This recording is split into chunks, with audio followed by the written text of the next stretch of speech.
The Disaster Artist is directed by James Franco and it stars James Franco as well as Dave Franco, Seth Rogen, Josh Hutcherson amongst a few other people, and it is of course the story of how The Room got made. How did one of the worst films of all time get put to the big screen? It wasn't until last week when I saw The Room for the first time that I got really excited for The Disaster Artist, because The Room is just an abomination to cinema and humanity itself, so I was really excited to see how this thing got made and put to the big screen. And walking out of The Disaster Artist, I had a massive smile on my face. The Disaster Artist is great. The first third of the film is all about Tommy Wiseau and Greg Sestero first meeting and sharing their dreams of being actors and making it big in Hollywood, and I really like seeing the relationship between these two guys develop and grow. They're sharing their dreams and they just share this passion and desire to act, and it was really cool seeing that friendship grow. I mean, Dave Franco and James Franco worked extremely well together, maybe because they're brothers so it just pours onto the screen naturally, but they were both really great together. They were really good individually as well. Dave Franco was really good, but James Franco, this is his film. He is just so good as Tommy Wiseau. And then the second night is all about them going ahead and making The Room, and it was actually quite fascinating seeing the behind the scenes of The Room, because I've read stories, I've seen bits on IMDb trivia about what the atmosphere was like on set.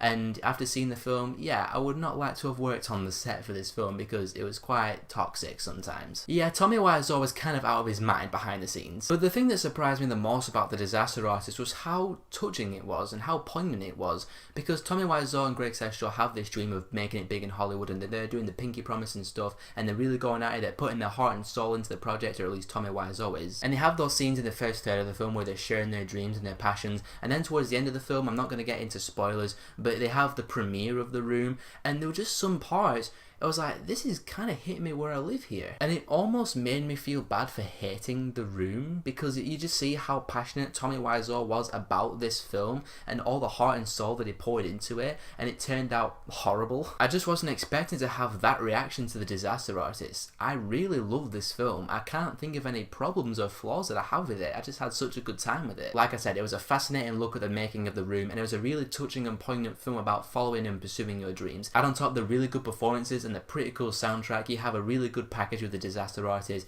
a great film about the making of a terrible film. I mean, it just doesn't happen that often. If you're going to see it, please see The Room first. It is a terrible film, but you need to actually see it to truly get the full experience out of The Disaster Artist. It's really worth it. Tell me in the comments below what you thought of The Disaster Artist, and if you want to see more of my stuff, be sure to subscribe, and I'll see you all in the next video.